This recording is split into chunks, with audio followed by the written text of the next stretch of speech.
Como um fanático de Nang, mita bisa sempre é saque de caminho para bem. Bom, não é ser turista para gostar de lo que não tem de oferecer. Pero algo te garantiza, bota drenta com stress, bota sali totalmente sem stress. Recreação. É vacância grande aqui, visita jardim maneira Butterfly Farm, situado diante Phoenix Resort. É um encontro inolvidável com natureza, sua beleza e diversidade. Maneira que você toma passo em jardim tropical aqui, tempo tá para e o sentimento forte de relaxação tá toma seu lugar. Lobo encontra barbulha de gente do mundo e lobo mira algum dia criatura de mais colorido e inusual. Butterfly Farm é lugar para mais com 35 diferentes espécies de barbulha tropical.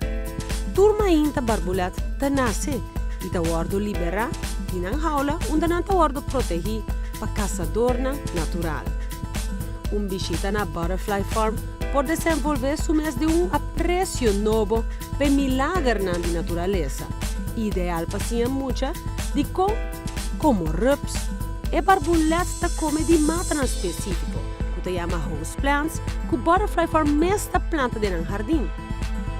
Butterfly Farm, su guia turístico, lo entretene por família, comentário, informação de barbulhas no hábito e o milagre de cada metamorfose.